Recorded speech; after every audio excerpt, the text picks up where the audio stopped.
Okay, now that the mic is on, once more, hi! I have everything set up, ready to go. We can take things forward. We'll do a random level 1 character again. Well, not level 1, but starting from level 1. You know, the bread and butter, or as I've abbreviated it, the B&B, D&D. This is another sort of D&D 101. It'll help get our creative juices flowing. We'll take a break after. And then depending on how long this first character takes to bang out, we're either going to do a second random character, and maybe we can throw in something interesting there. Pardon me. I just had something to drink before starting.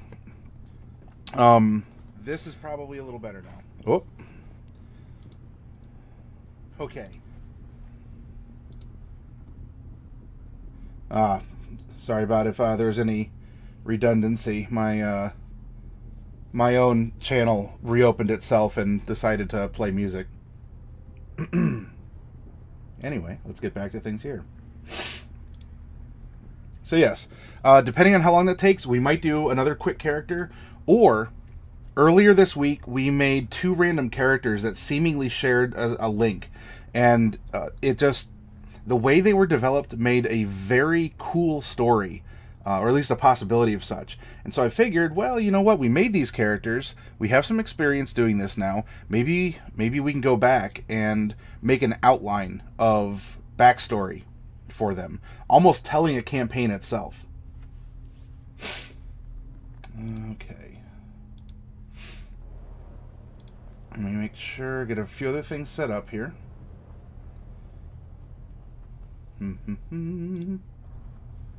There we go. I'll reset our dice roller, which, oh, by the way, for those of you who are watching on stream, there are a few commands now that you should be able to do. By staying in the stream, you are earning a type of currency called thoughts. Not the THOT meme version. The, you know, we're thinkers here. As you earn them, you can spend them in different fun ways. Right now, I have, well, 3 ways that you could spend them. The first is if you type !deck, D-E-C-K, you will draw a card from the deck of many things. And I've uploaded that deck to my bot. I think it costs 50 thoughts, and, you know, you get that after watching a little bit. You know, it's probably about, you know, if you watch for about a little under an hour, I think is what you'll end up getting that. If you've been lurking here, though, you already have a pool of them. Those have been in play since my first broadcast. So yeah, you can do !deck, D-E-C-K, or you can duel someone in the channel. That is !duel, D-U-E-L, and then you put their name afterwards, space, name, and then space, and you can duel a certain number of points.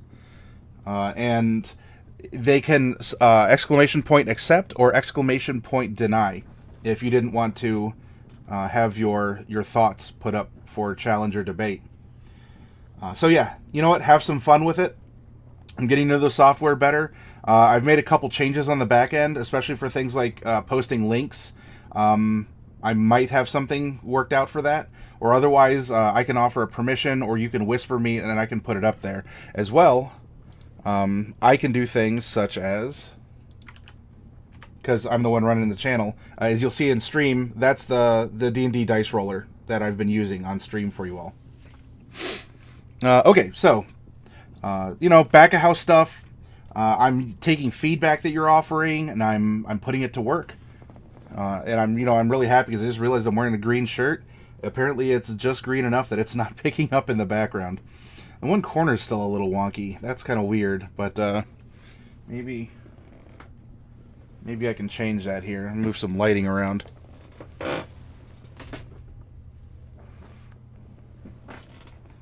Yeah, I think that helps take care of things. Okay. So, not that one. Let's load up our handy dandy character generator. If you all have watched before, you know that this is the way that I thought would be a good creative use to make a random character, pulling them straight out of the ether of nothingness, you know, the ethereal sea or the astral sea. forming them as a set of mechanics, which is crunch, but also giving them this fluff or this, you know, story, this background, this flavor. Doing it this way is a little different than the way that you would build a character out of the PHB straight up. Though, because we're doing it randomly, I wanted it to be different, and I also want to make sure that we're focusing on the ability to tell a story with the characters, and not just sit there and, you know, okay, scores and stats, carry over the 3, you know, do that. Hi, Steel Dust. Thank you for joining me again.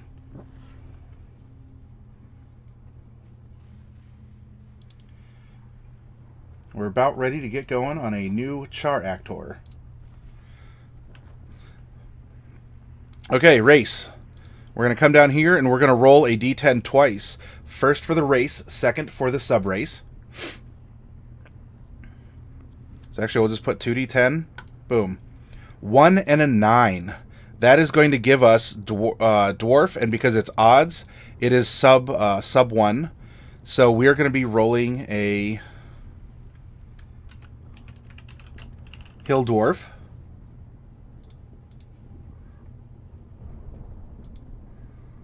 I guess maybe the volcano might be, I don't know, kind of an interesting preview. Gender and multi-class. Remember that for this spread, 1 to 45 is female, 46 to 90 is male, so even, you know, even odds for either. 91 to 100 is indicating that there's a 10% chance that this character is going to be a multi-classed character, which has its own set of special rules. Oh, hey, Calamity, welcome back. It's good to have you here. We're just getting started on this character, so, you know, sit back and come along on the ride, put your thinking caps on. I always look for input, backstory, suggestions. And as well, remember that in Steel, I don't know if you're here when I was describing it, you all have been accumulating a type of in-chat currency called Thoughts. Thoughts. You know, keeping it PG. And you can use that for different commands. For instance, you know what? I will do one here so you all can see. Exclamation point deck, D-E-C-K, for the deck of many things. And here we go. This is what I got. I pulled the Fool. I lose a level, discard this card, and draw from the deck again, counting both draws as one of your declared draws. You know, that's straight out of the DMG. It's a fun thing you can do with your currency. You can also duel each other with exclamation point duel, name, and the amount. Now, memory says I came up with rolling a D100 randomly generated class. Yeah, there's all kinds of ways. You can make one or find one that really suits you.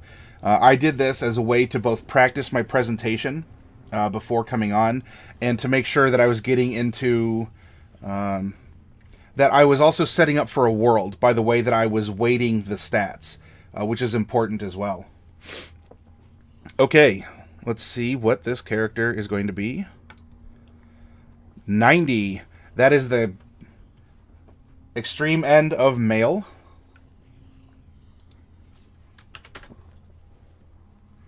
'91 would have been a multi-class, and we'd re-roll to see then if it was either going to multi-class again or be male or female.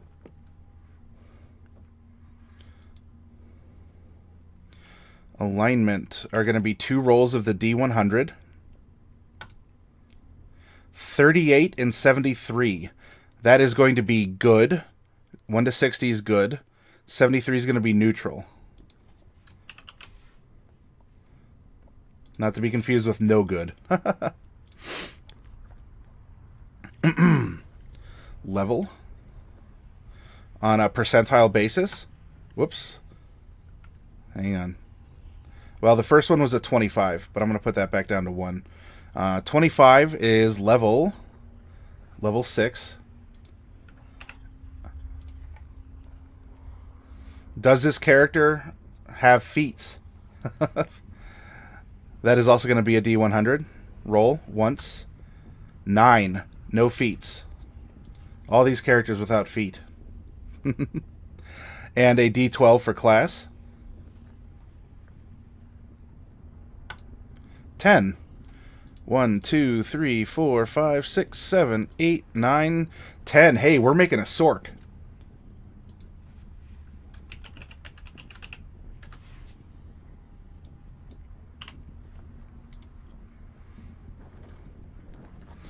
And from the Sorcerer, there are 2 archetypes. So we'll just go odds and evens again. We'll just do a d12 roll again. Evens, archetype 2. That is going to be... Dun, dun, dun, dun, dun. The Wild Magic. Ooh, this is going to be cool. Especially because you don't often see non-cleric dwarves. So this is going to be a good roleplay challenge, I think, as well. Fate says the ability score bump is always better. You know what? Increasing your stats is very potent, especially because in 5th edition, you can kind of get a lot of situational bonuses with advantage and disadvantage, and the way that you describe interacting with something through a skill is also very open. So feats in this edition aren't as necessary as they were in 3rd or 5th. Or I haven't gotten much experience with the older editions. So they are options if you want to super specialize, or you could be broad and more general. Or you could specialize in yourself and not have to have these outside feats to channel your energies. All right, now where are we? We have all that. Wow, height and weight, as well as background. We'll do background real quick. That was a D13, which is going to be a 6. 1, 2, 3, 4, 5, 6. A guild artisan or a merchant of a guild. When we get to that point, let's decide together. You know, does he want to make things, or does he want to sell things? Being a sorcerer, he's already going to be a face, because sorcerer is cast off of charisma. So this is this background, I think, will work really well.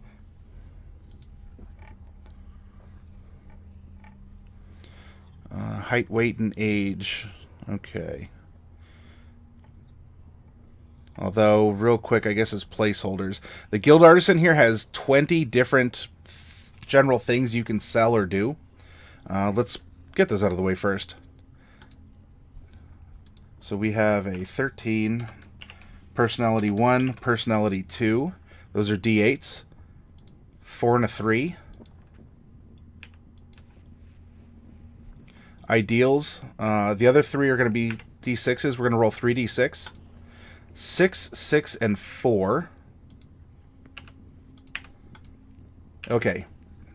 Good placeholders. We'll come back to those.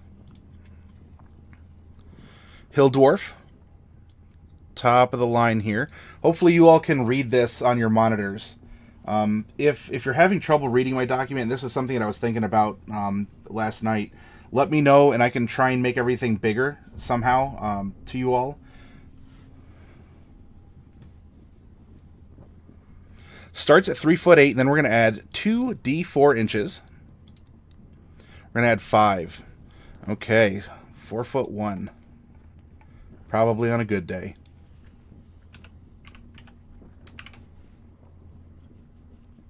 We're going to take that same modifier, and we're going to multiply it by 2d6 pounds. 10. All right.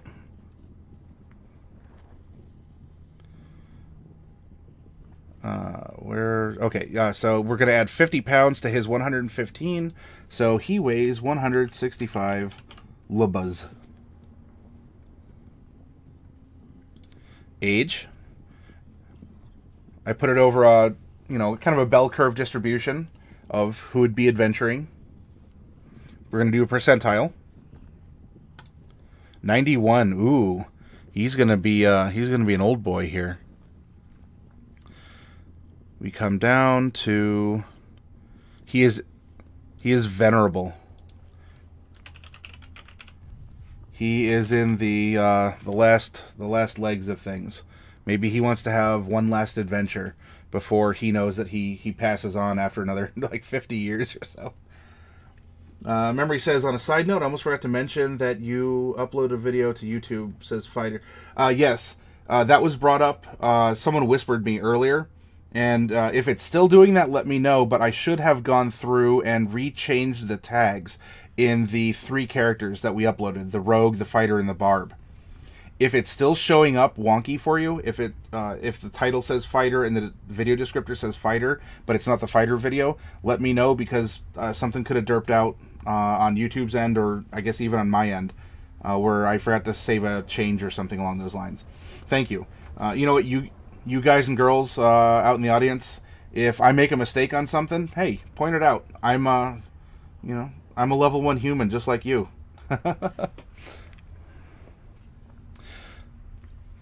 So, physically venerable dwarves are around 350 years old. Ancient would be a little bit after that.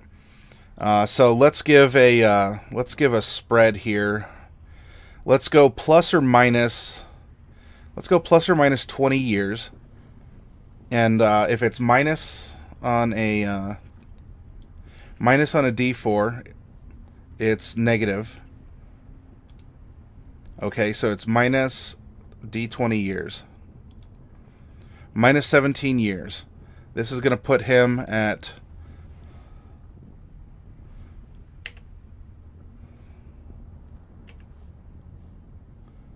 Oh, hey. You know what? That could work out.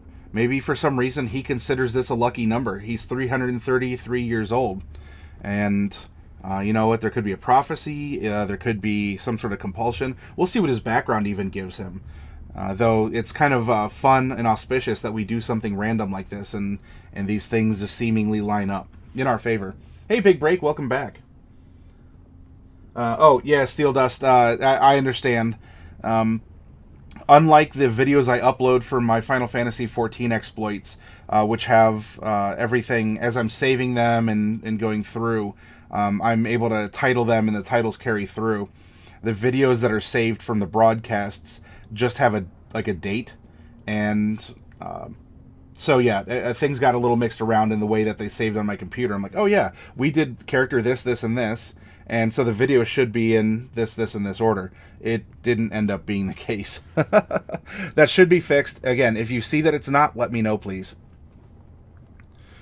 Okay. We have all of that stuff filled in. Now we can do a little bit more. We can do a little bit more storytelling with the backgrounds.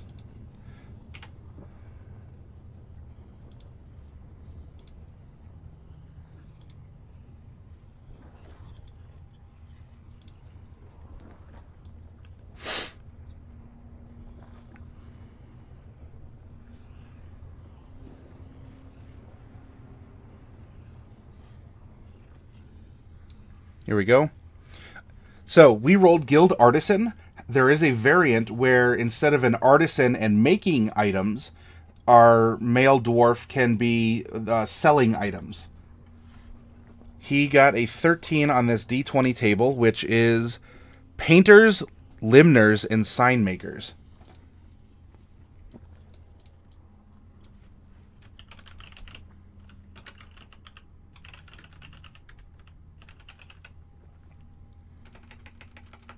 I didn't have to delete everything.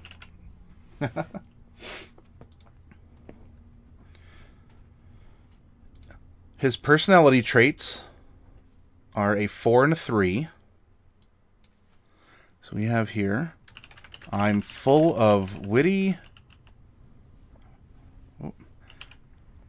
aphorisms and have a proverb for every occasion.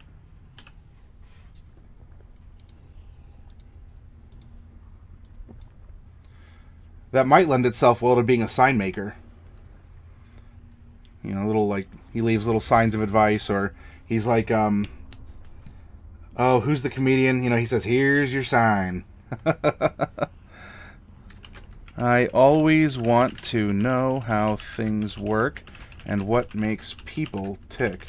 If nothing else, as a sign maker, you want to know how things work so you can print up a bunch of warning labels, or, you know, hey, don't touch the electric thing, or don't shine lasers in your eyes, or don't stick your fingers in the meat grinder. And we need those signs because someone at some point in time did that. Bill, oh, yeah. Bill Ingevall. Thank you, Memory.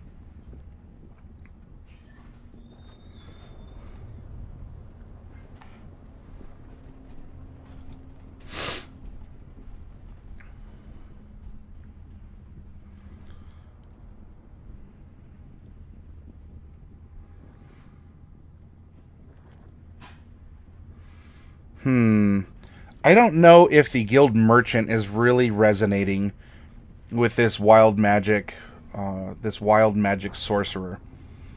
I think he would be more in the actual making of these signs, especially if he's going to be this curious, this kind of free spirit.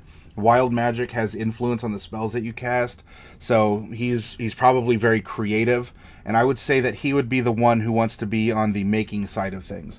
So instead of a merchant, we're going to go with just the straight up guild artisan for him.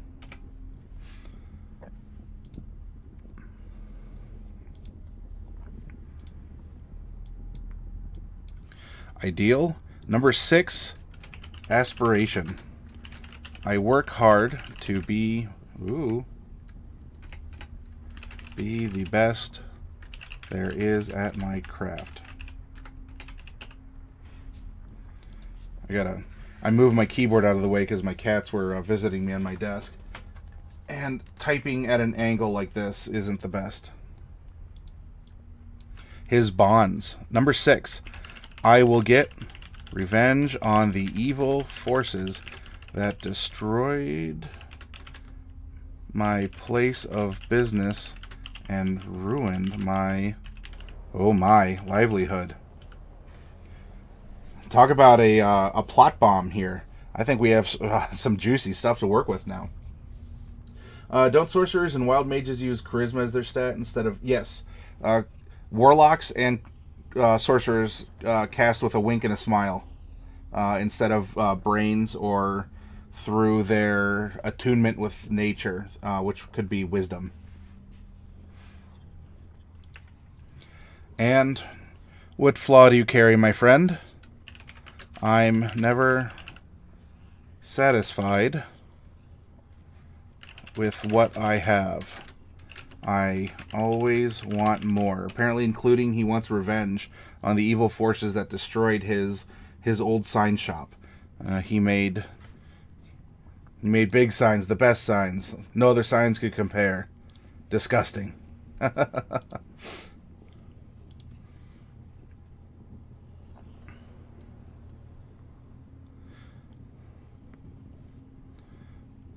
Very shui.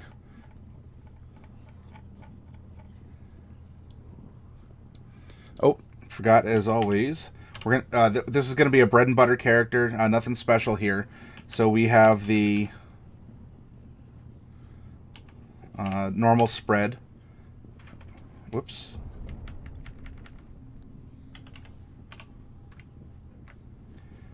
Of stats. We come up, and dwarves are right here, front and center. Dun, dun, dun, dun.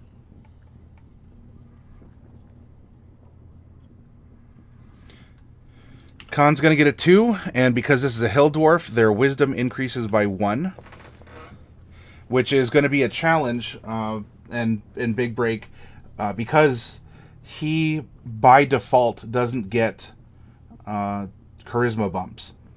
So roleplay wise, he is not, or I'm sorry, like mechanics wise, he is going to be non-optimal. Are non-optimal characters bad? No. They give us roleplay opportunities to work with. Oh, hey Bobo, welcome back. For those of you who are just joining or lurking and just commenting, remember that the chat now has some commands. As long as you've been in it since night 1, you've been earning a type of currency called thoughts, like THOUGHTS. You can do the command !deck to draw a card of from the deck of many things. I think that only costs 50, which is a little bit of time watching. Or you can duel someone with exclamation point, duel, space, their name, space, and amount. And you can say, well, I'm going to put 100 thoughts up against someone else. And they can either exclamation point accept or exclamation point deny. And you two can duel that way. Memory says, I always thought of int more as IQ over facts, and wisdom is more actual knowledge of something. That's one way of putting it. Int is book learning. Wisdom is street smarts. It's common sense versus formal education. And sometimes, you know, they don't always meet in the middle. Big Break asks, like, do you get more variety of spells known if you're having a higher int? Well, that can be yes and no, Memory. Yes, you'll hit harder, or it'll be more difficult for, if you're a wizard and you're casting off of int, your spells, you'll be more likely to hit if it's that type of a spell, or it'll be harder for someone to resist, because your higher intelligence means you've cast a tougher spell to overcome. You might also get a wider variety of spells that you can prepare at one time if your int is higher. That said, hey, you can have the half-orc wizard, and it's a wizard, it's viable. You just don't focus on the pure attack spells. Or you take ones that, you know what, even if you're dealing half damage, which most spells do, you're still guaranteed half damage on something. Okay, what else do we have here? Speed, their base speed is 25 feet. They do have... Oh, we have to go and put the background gimme-gimmes up here, too.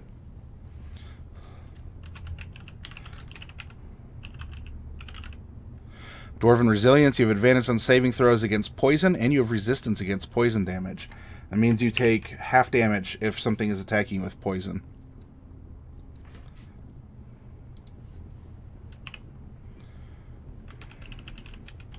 Battle Axe, Hand Axe, Throwing Hammer, Warhammer. There's probably going to be more. I'll leave that open-ended.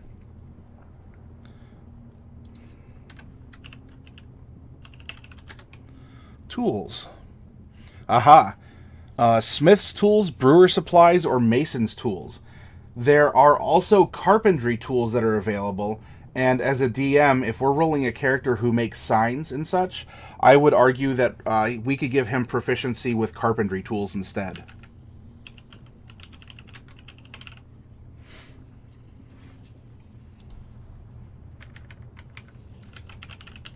Stone cutting. All dwarves know their rock. Well, they should anyway.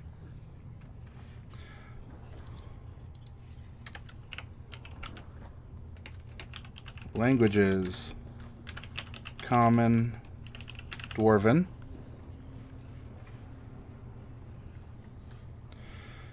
Hill dwarfs have dwarven toughness. Your hit point maximum increases by 1 and increases by 1 every time you gain a level. This is level 6, so we're going to automatically have a +6 at the end of everything else because of Dwarven Resilience, or Dwarven Toughness.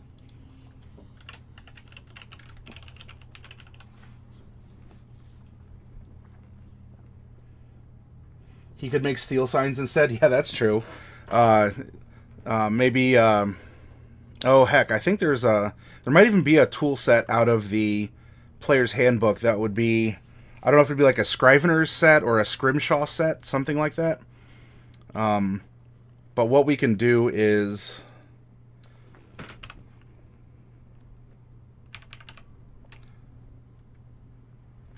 sign tools. There we go. Just in case, because hey, maybe he makes stone signs. You know, people got to chip in that foundation stone for everything that's built. You know, built on this day by these people. Foundation stone laid at this time. We'll come back to this and see what we have in the equipment section. Not a Durgar, an elf. Dun, dun, dun, dun. Now we come all the way down. Whoop. Those are feats. We went a little too far down. We dug too deep.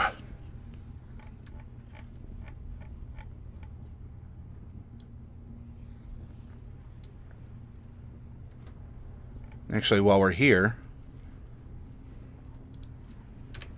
this was serendipitous. Guild membership.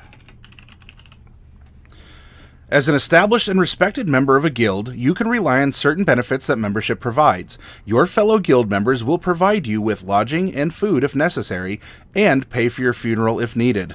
In some cities and towns, a guild hall offers a central place to meet other members of your profession, which can be a good place to meet potential patrons, allies, or hirelings. So you get access to food, drink, your funeral expenses if necessary, and you do have access to their political influence wherever they're at.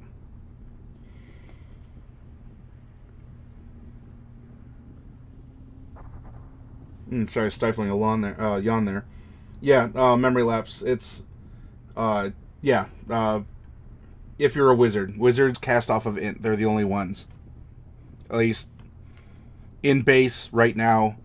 You know, if we don't get into like arcane or whatever, like Unearthed Arcana, and even it says for things like Arcane Trickster or Eldritch Knight, they cast off of the wizard list using intelligence.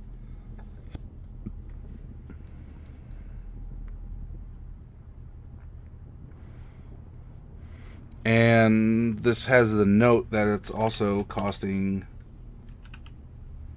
5 gold pieces per month to maintain your membership. You got to pay your dues.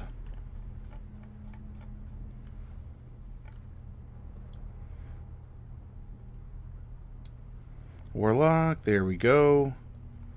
Sorcerer. This is our first time creating a sorcerer in this series.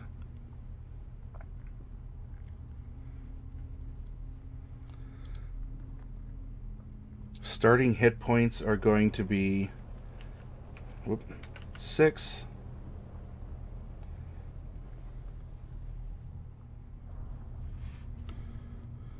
Con mod, we can, yeah, I guess we can start filling that stuff in. We're going to get 1 ability score bump because we decided randomly that this character will not use feats. Charisma is going to be important. We can plop that in there. Constitution can be important as well.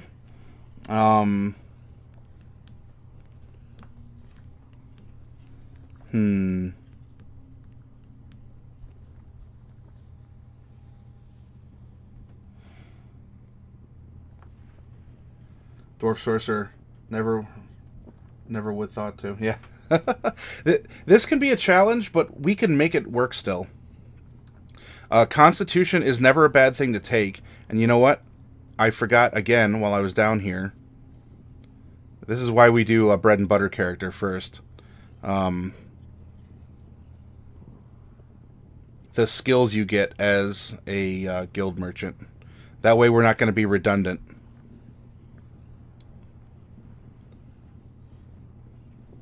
Insight and Persuasion, which actually works out really well. That'll free up others off of our list, and by doing that and seeing which skills we want to take, that will help us then insert the scores that we would like to focus on for the character. We get another Artisan tools of some kind, and we'll go to the equipment page after that. Oh, we also get a language of our choice. As we're telling our story, we need to think about to whom is he selling these signs, or even if it's a know your enemy because he vows revenge against the person who destroyed his old sign shop.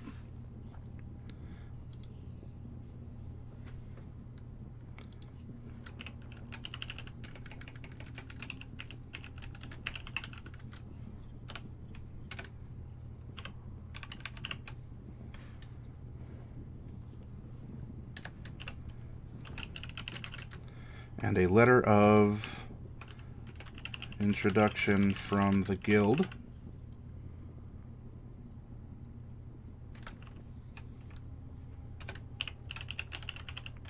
Traveler's clothes.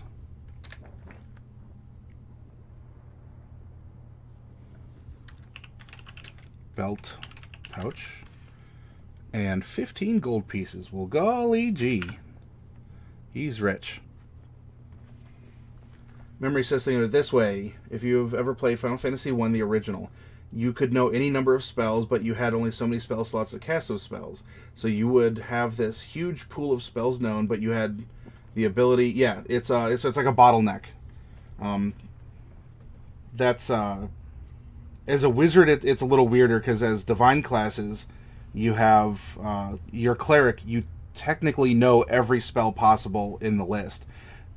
However, your wisdom dictates how many of those spells you can have prepared.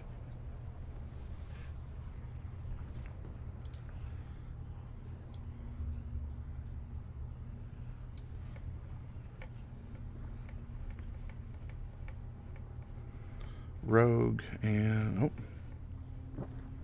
here we go.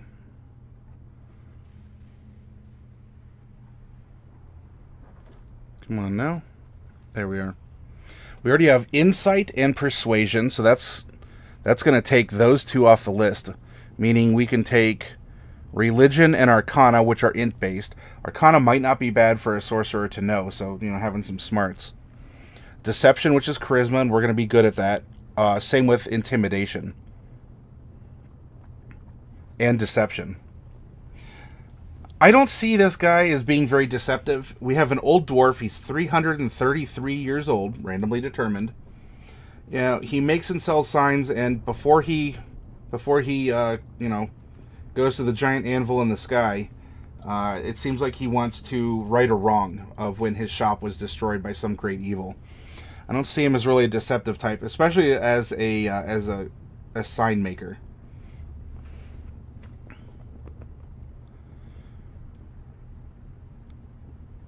I think maybe going Religion and Arcana is going to be the way to go here. And you all are welcome to give input, thoughts, and reasons why, you know, something or another.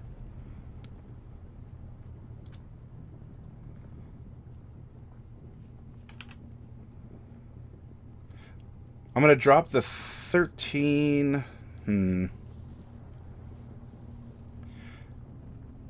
If we put the 13 in Dex, because he's never really going to wear heavy armor. So that's going to be offensive and defensive for him.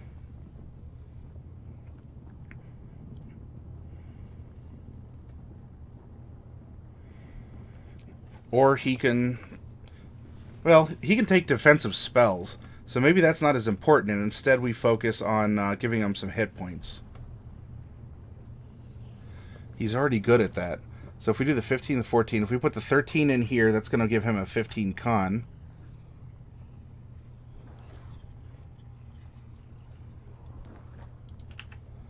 $12. 10 becomes 11. And he's not the strongest dwarf around, but you know what? Let's cut him a break. He's 333 years old. And you don't need brute strength to make signs. You just need, you know, some good eyes and a steady hand. Being a sign maker and a guild member, how persuasive are his signs? Yeah, so he has Persuasion and Insight. Arcana and Religion is also what we gave him. I just don't see him as being deceptive or intimidating.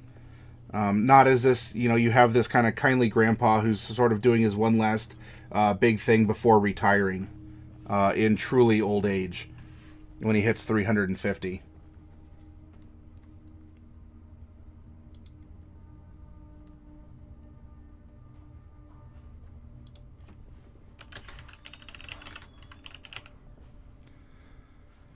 Daggers, darts, slings, quarterstaffs, light crossbows. He has a big, specific list of things he can do. No tools. He gets Con and Cha as saves. And we already did his skills. Yeah, Persuasion can help in a guild setting as well. In fact, we could even roleplay it too. Look, he's venerable. He even had a shop for some time, enough that he's willing to, you know, in his advanced age, go out and seek the person or persons or even monster who destroyed it. So at some point in time, he had something going for him.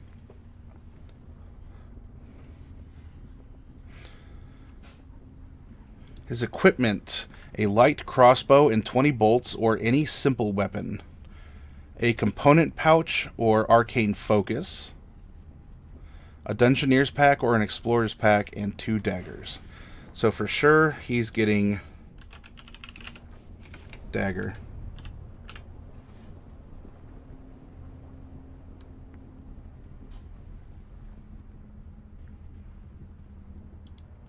He's going out on an adventure. He's going to get an Explorer's pack.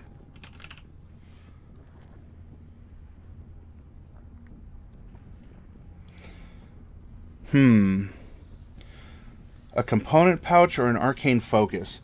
If he does this, you know, painting, sign making, he's artistic, I think he would have a component pouch. Simply because that is think of it like a Batman utility belt, right? It has a lot of little pockets for all of the, the right tool for the job. A little piece of wire, a little fluff of wool, a sprinkling of dust of some kind, a bat eye or, whatever.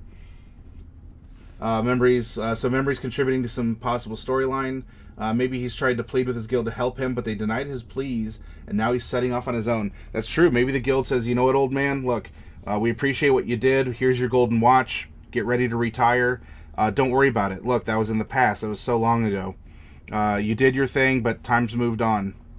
These are the signs of our time.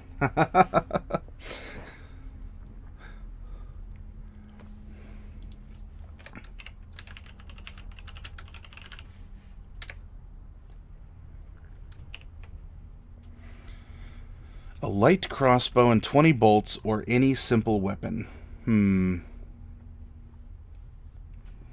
I don't know. You in the audience, what do you think? So we're developing this this Elder Dwarf Sorcerer. Would you see that he would have some kind of a simple weapon? And simple weapons are, we'll come down here just so you can see, because we're running this as kind of a D&D 101. Backgrounds, it's all character stuff. Here we go.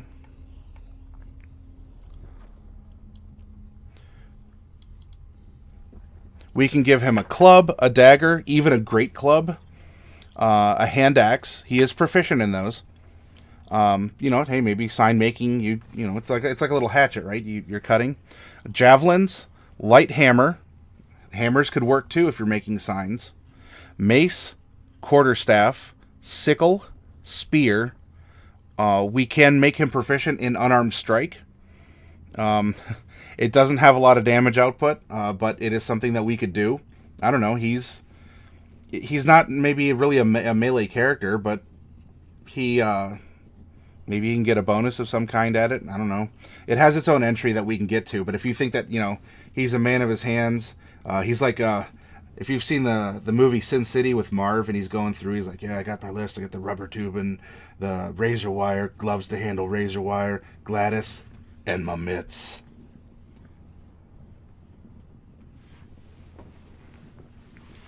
So he could be a mitts type character, where we could just give him a light crossbow, or there's also some simple ranged weapons such as darts, short bow, or a sling. And he is also proficient in a sling.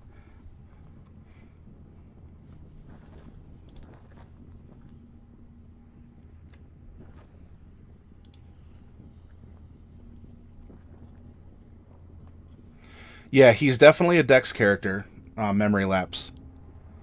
In fact, let's go up to...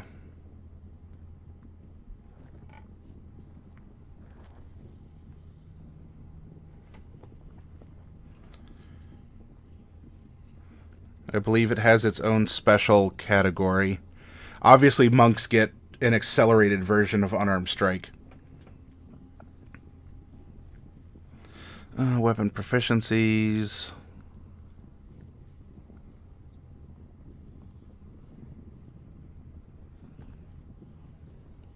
Not ammunition, finesse, heavy, light, loading range.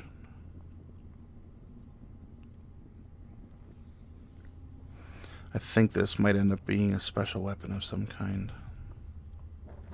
Or an improvised. Sometimes characters don't have their weapons and have to attack with whatever's close at hand. An improvised weapon includes any object you can wield in one or two hands, such as a broken glass, a table leg, a frying pan, a wagon wheel, or a dead goblin. In many cases, an improvised weapon is similar to an actual weapon and can be treated as such. For example, a table leg is akin to a club. At the DM's option, a character proficient with a weapon can use a similar object as if it were that weapon that he or she gets the proficiency bonus on. An object that bears no resemblance to a weapon deals 1d4 damage. So like dagger damage. You know, you break a bottle and that's kind of like a dagger, so you're going to deal dagger damage anyway.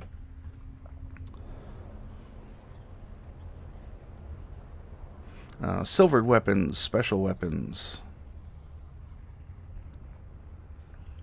Yeah,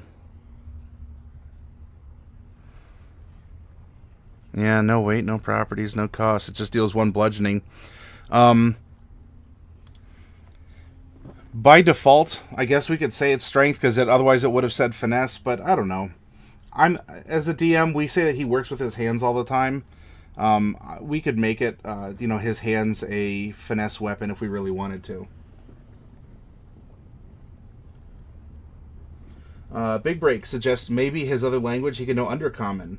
He had some dealings with Drow in his past. That could be. Drow, Durgar, all sorts of people live underground, and you know what? They need signs too. But because those races have an evil disposition, a lot of people don't want to deal with him. Well, he's a good guy. Maybe he found this way to work with them to be able to fill their needs in some particular way. Yeah, the caves get pretty mazy. That's I like that. We're gonna go Undercommon. Very good, Big Break. Thank you. Memory says I see him having a sling. I don't know why. It just seems the type. So yeah, we can consider a sling too. We'll tentatively put a sling down.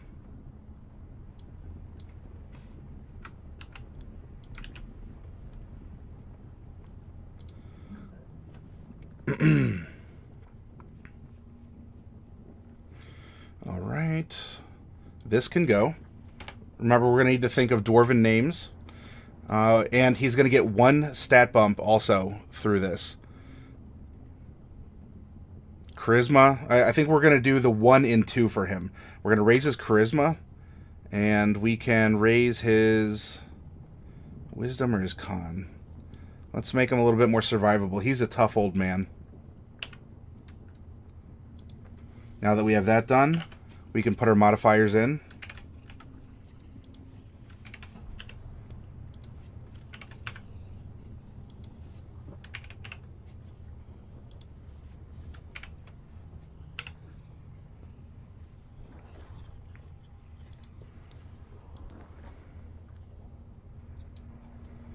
We're scrolling back up to Sorcerer, so we can fill in...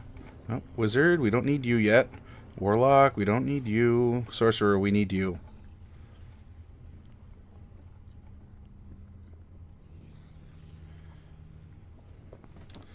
Okay, spellcasting. We are going off of Cha. 8 plus proficiency. Oh, we got to get proficiency in there first.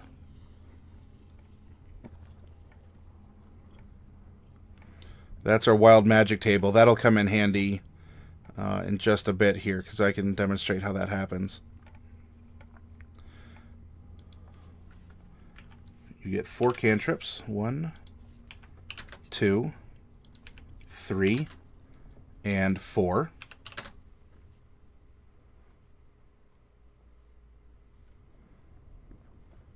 Sixth level. Oh, hey. We're going to get a 5th by 6th level.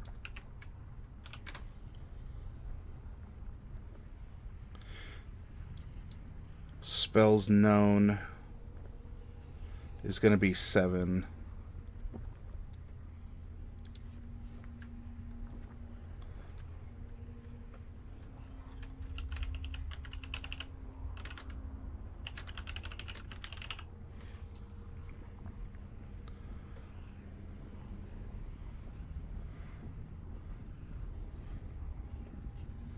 We should also note how many sorcery points we're going to get here. 6 sorcery points. Memory says, so he has piercing and bludgeoning damage. Does he get a third weapon? Not by default, unless you want to count his magic as being a weapon, because sorcerers can do some cool stuff with their magic. Arguably, it's even better than a dagger or a sling.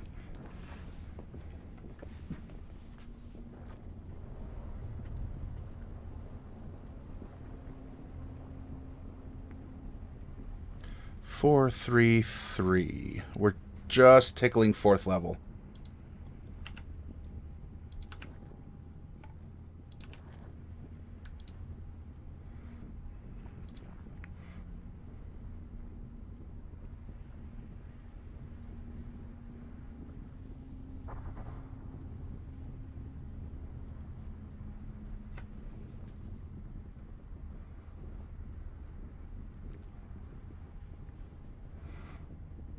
Spells known. Okay, that's fixed in. And that's because sorcerers tend to get less spells, but they can do more with the spells that they have, because they improvise, or in this case there's wild magic, and they can influence spells with their spell points. They're innate casters, why it's cast off of charisma. You know, I said it's a wink and a smile, and it kind of is. Magic is intrinsic to a sorcerer, whereas to a wizard, they treat magic as a thing of study. You poke it, you prod it, but really you do things by the book, by your spell book. And so they have more options, but because they tend to be a little bit more rigid in what it is that they do, unless they go into a specialty. In this case, though, a sorcerer can do anything to any of its spells with its sorcery points.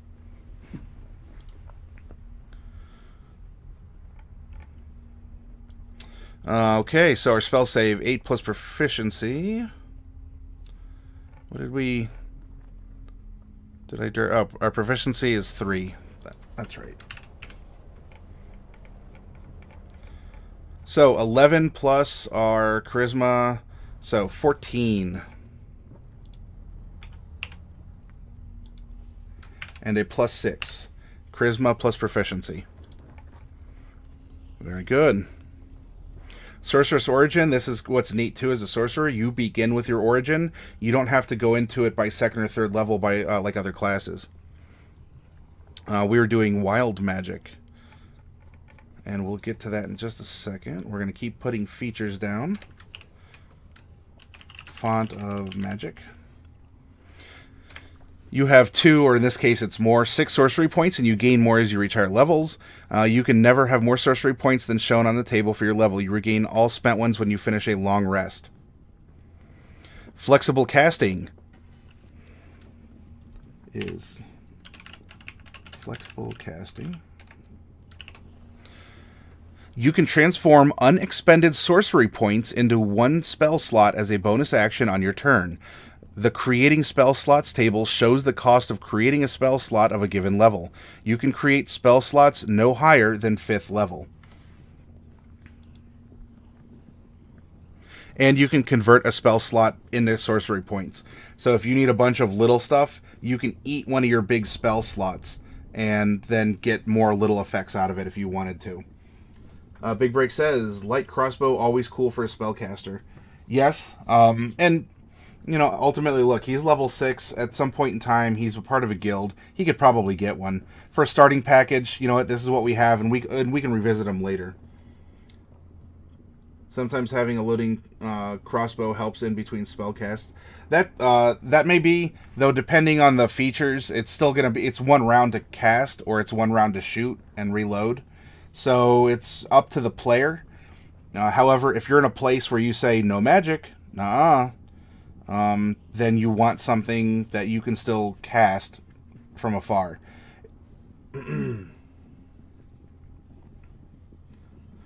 Memory says, for roleplay purposes, just because a dagger says piercing, you can argue. Yes, that's true as well. You know, just by default, you stab, stab, stab. But if you're taking your time, you know, you want to use it and do... think of the old pirate movies, right, where they'd put the dagger in the sail and it would go... you know, all the way down. That's obviously a slash. And you could use it as such in that case.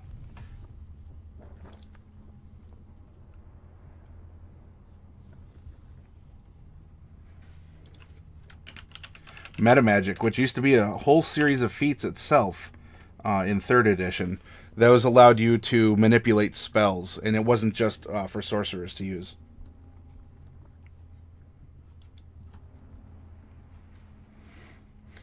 At 3rd level, you gain the ability to twist your spells to suit your needs. You gain 2 of the following metamagic options of your choice. So we'll want to choose these here. So I'm going to make these into dashes.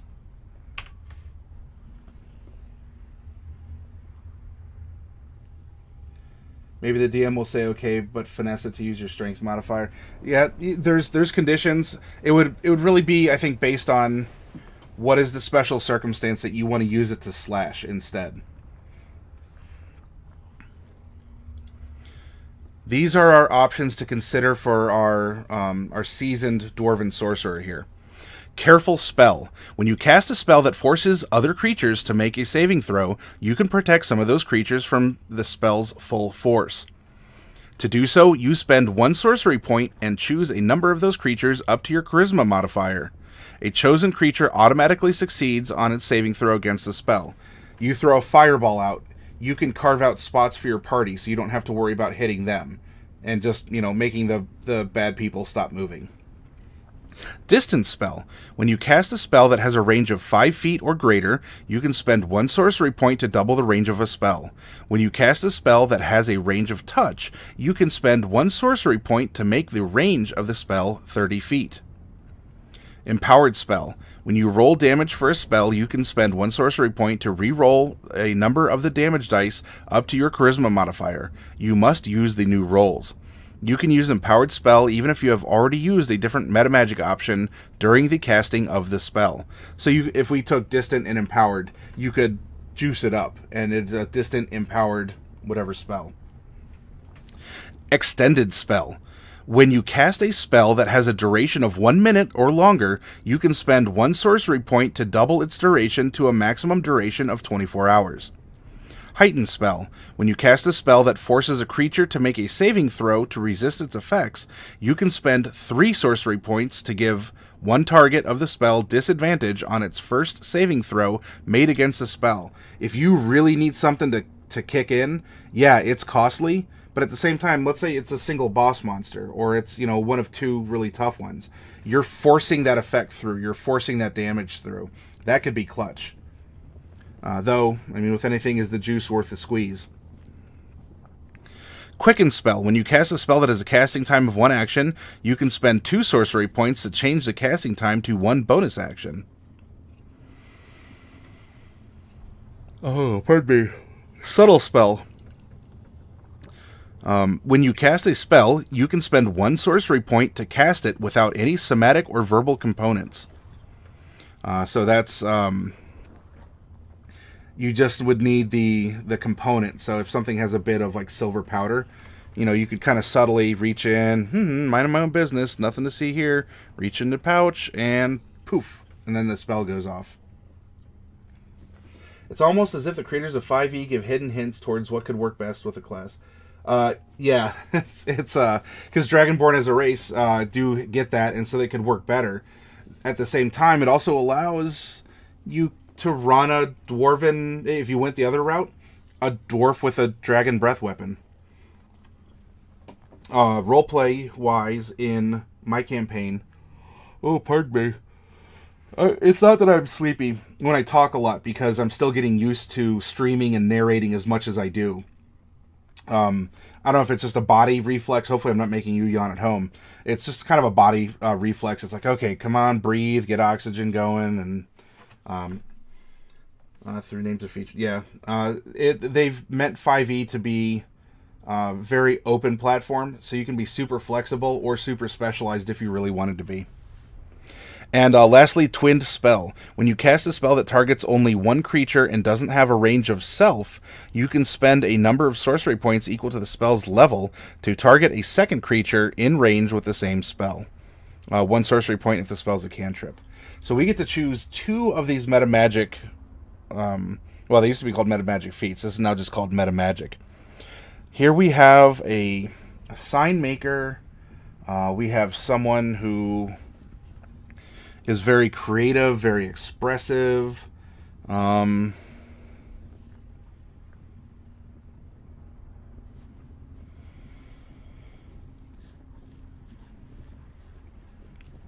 If he's making signs, maybe we go Twin Spell, because there are some spells that allow you to mend objects, or, you know, maybe he uses some kind of a minor fire cantrip in order to, like, burn a design into the wood of a sign. Well, now he can kind of get a 2-for-1 as he wiggles his fingers across, and so it makes him more efficient.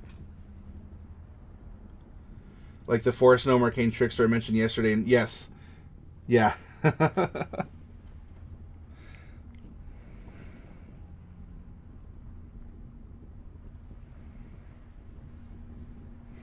And you know what? We're going to go with Extended Spell. I think that's going to work for our old Dwarven Signmaker here, because we could take some illusions or something along those lines. He wants things to linger or last, or he doesn't want to be distracted, so he casts some kind of a buff spell, and he doesn't want to have to keep reapplying it. So he can make the best use of these spells. And these choices will influence what we end up giving him down below. We already did ability score improvement. Sorceress Restoration. Oh no, we're nowhere near that. We're not in the Draconic Bloodline, so we come down to Wild Magic. Your innate magic comes from the wild forces of chaos that underlie the order of creation. You might have endured exposure to some form of raw magic, perhaps through a planar portal. My goodness. Sorry. You might have endured exposure to some form of raw magic, perhaps through a planar portal leading to Limbo, the elemental planes, or the mysterious Far Realm. Perhaps you were blessed by a powerful fey creature, or marked by a demon. Or your magic could just be a fluke of your birth, with no apparent cause or reason. However it came to be, this chaotic magic churns within you, waiting for any outlet. Wild Magic Surge. Starting when you choose this origin at first level, your spellcasting can unleash surges of untamed magic. Immediately after you cast a Sorcerer Spell of first level or higher, the DM... Sorry, it's not you, it's me. Breathe. Immediately after you cast a Sorcerer Spell of first level or higher, the DM can have you roll a d20. If you roll a 1, roll on the Wild Magic Surge table to create a random magical effect.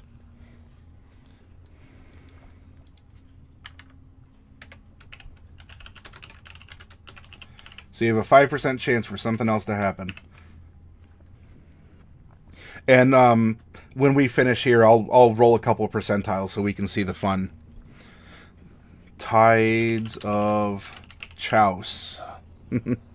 Starting at first level, you can manipulate the forces of Chance and Chouse to gain advantage on one attack roll, ability check, or saving throw. Once you do so, you must finish a long rest before you can use this feature again. Anytime you regain the use of this feature, the DM can have you roll on the Wild Magic Surge table immediately after you cast a Sorcerer Spell of first level or higher. Then again at the use of this feature. Bend Luck. Looks like we're just slipping in here at level 6. Bend Luck. Starting at 6th level, you have the ability to twist fate using your wild magic. When another creature you can see makes an attack roll, an ability check, or a saving throw, you can use your reaction and spend 2 sorcery points to roll 1d4 and apply the number rolled as a bonus or penalty, your choice, to the creature's roll. You can do so after the creature rolls, but before any effects of the roll can occur. And we're not going to worry about the others because she's not high enough, or he's not high enough level yet. Could just be soaking up the information, making the mind weary. Yeah, that's true. I mean, there's a difference between doing this casually. You know, you pay attention to D&D a couple hours every week in preparation for a game or to write out some story. But now that, you know, you're doing this... Oh, come on. I think a lot of it, you know, I had dinner a little bit ago, so it could be the itis setting in a little bit. Just talking a lot, so, you know, I'm getting used to it. It's... I'm here with you. I'm attentive. I'm awake. This is just my body working out some bubbles. Just in a polite fashion. Alright, so let's say that our character rolls 1. And we get an effect of some kind. We're going to roll on the Wild Magic Surge. And what happens? A 52. A spectral shield hovers near you for the next minute, granting you a +2 bonus to AC and immunity to magic missile. That's a cool benefit. 36. You roll a d10. Your age changes by a number of years equal to that roll. If the roll is odd, you get younger. If the roll is even, you get older. Ooh. Especially for a dwarf who's already kind of pushing things, that could be very risky. In fact, let's see what happens to him. Let's just roll a d10 real quick. 7. So it is odd. Oh, if he were to do that in that case, he would come down from this auspicious 333-year age to 326. That's pretty cool. So yeah, this is an entire percentile chart of good, bad, good or bad, maybe some indifferent stuff. This could be bad, especially here's 77, 78. You cast Polymorph on yourself. If you fail the saving throw, you turn into a sheep for the spell's duration. That's not very optimal if you're fighting a hungry dragon.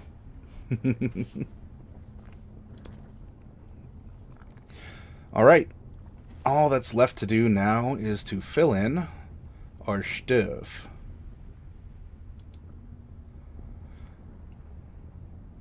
So hit points at first level is going to be 9.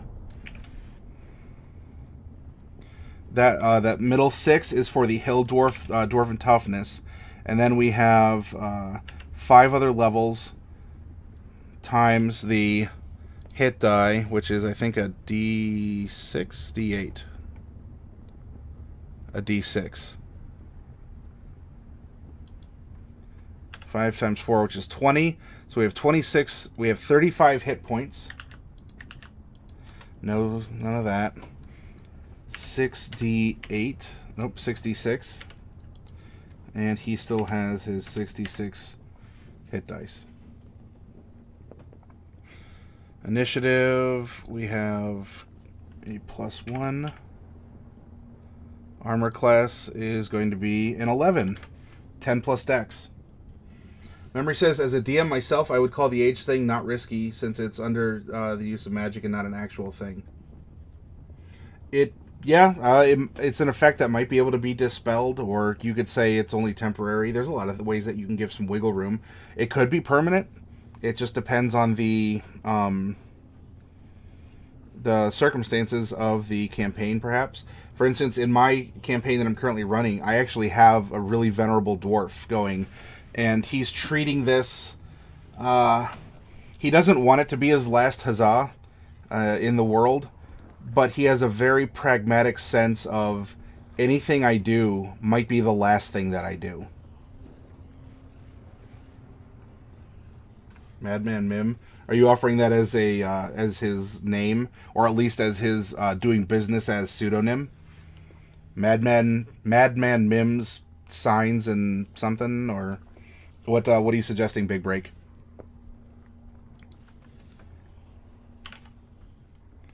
-1, +1, +6. He's going to be especially poison resistant with that. Intelligence +2. Wisdom +0 until we can drop something else in there. And his Chaw is a +6. His business moniker?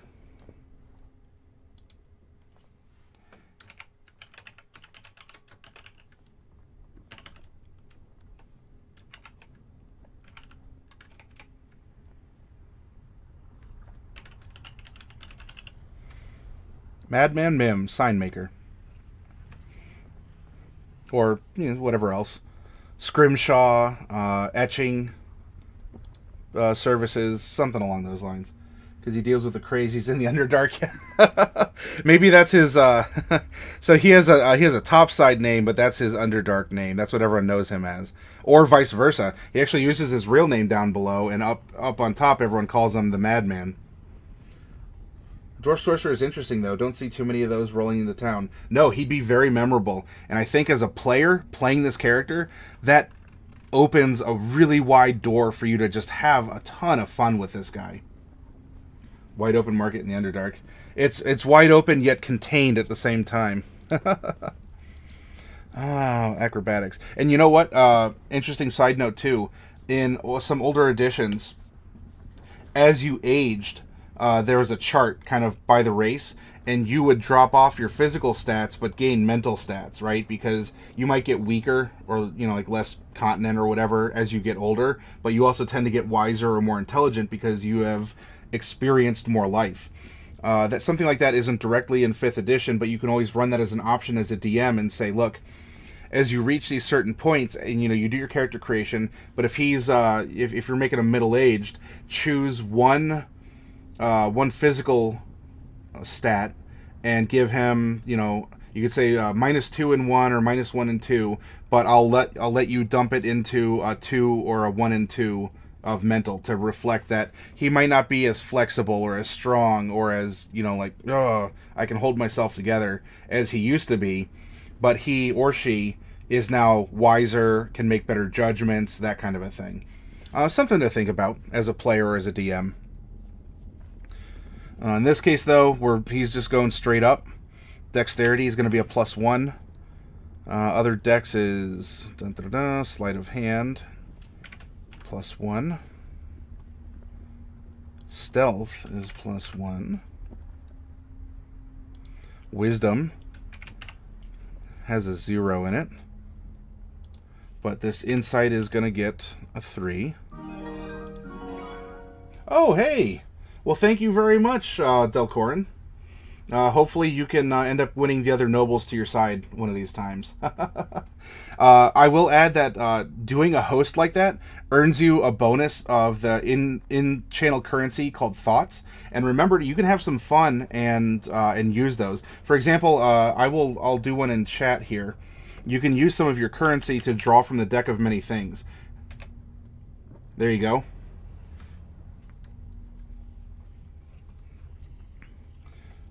You can also duel other people using !duel, space names, space the amount you want to put up for bid, and then they can either accept your duel or deny it, and it'll transfer the funds accordingly. Arcana is intelligence. That's 2, and that's going to be a 5. Oh, you know what? I want to go down and fill in the other wisdoms while I still have that in my noggin. +0. +0. +0. Very good. Now we have intelligence, which is going to be a 2 or a 5, depending.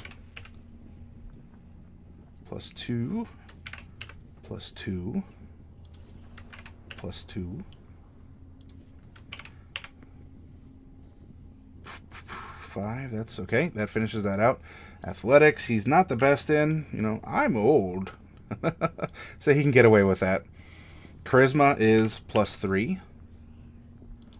A +3. Another +3. And a mighty +6 to Persuasion. He's going to waggle his bushy eyebrows or whatever we give him. You know, you want to help him. He seems like a really cool dude.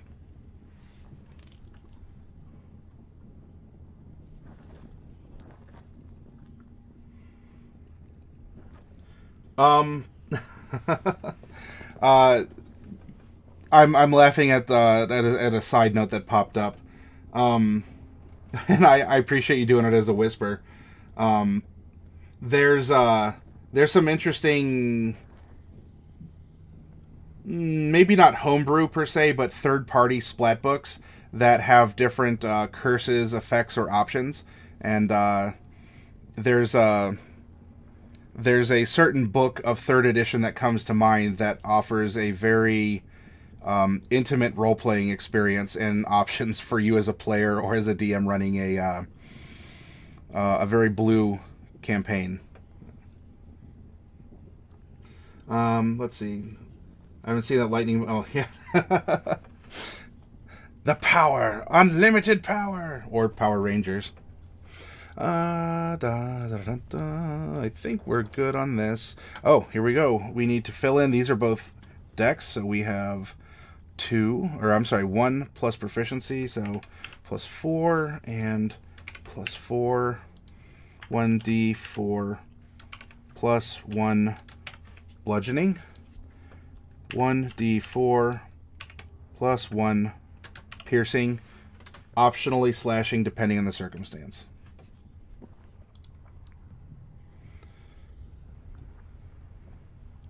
Now, before we come down and do spells, we needed to fill in a couple tools and some other things to see what exactly we can give him that would really make him a more refined or experienced sign maker. If the scrolling kind of bugs you guys out, let me know. I might be able to find a smoother way of doing it, though I'm just using my wheel and going voo, voo, voo, voo.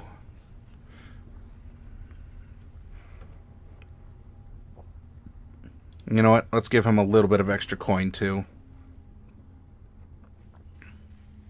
3d4. 9. That's 90. So he has 105. There we go. He has no armor. Doesn't need it. He has shields. Okay. By the way, buying packs is very efficient. We gave him an explorer's pack because he was going to go out in search of this beast or this group that had ruined his shop. And as was suggested in chat, yeah, you know what, he's this influential older member of the guild, but the guild said, look, that was, you know, whatever, that was a long time ago, or just let it go. We have other shops, other more modern things. You know, you're this old guy. It's not that, you know, it's not that you didn't collect insurance on it or something, and we know you want to make a point, but look, we're sign makers, we're not adventurers. And so he says, no, I'm going to go out and I'm going to do this. I'm entering the twilight of my life. The sun is setting at some point soon. That was a lot of S's. I'm kind of glad I got this, I got a foam, like, cover for the mic. And so he's going to set out and do that. I want to try a sorcerer, but the options are more limited, Havoc, and by the way, welcome. The options for a sorcerer are limited, but you can do more with the options you're given, including recycling your spells more to effectively give yourself more firepower, or to modify your spells in different ways, so that you don't have to take 3 different spells for 3 different contingencies. You have one spell that you can modify and wiggle around in different ways. I hope that makes sense as kind of a balancing feature. You can look at it as a little bit more difficult wizard in that case, because it's not just a straight up, yeah, you know what, here's the spell's stat block, and this is exactly what I'm going to do. If you're a creative, and I'm not saying you're not, I don't want to imply that you or anyone don't have creativity, but if you want to challenge yourself more to be creative, or to be opportunistic, or to really be engaged, you are sculpting your spells, right? It's this clay, and you're molding it in your hands before you cast it, aside from just, you know, adjusting your glasses and flinging the spell out of your book.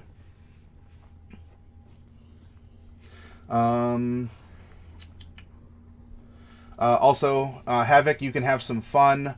All of you should be earning some in-game currency that you can spend by doing exclamation point deck, and that will let you draw from the deck of many things. You can also challenge someone to a duel. In fact, I will challenge Memory Lapse 51 to a duel. So in that case, /duel Memory Lapse 51, I challenged Memory Lapse, and you can accept the duel or deny it, and that's going to put 10. Oh, Memory has decided to duel me and has won. You fiend. You won 10 thoughts from me. I don't know why the points name, though, command isn't working, but anyway, that's what we're calling them. Thoughts up in your noggin, because that's what we're doing as we're thinking. Maybe I'll try it out. Yep, have fun with it. There's an option for me to create a store where you can spend this currency. One option I have right now is, I think it's 460 thoughts, and I will write you a haiku of some kind along what you want. And I was thinking of adding other things. If you want me to make some kind of a personalized character, whether it's like a care up, I just want to be the best whatever ever, or you want a very rich role-playing character, or you want me to do something special, then you could redeem the time that you've spent with me for me to spend time with you in return.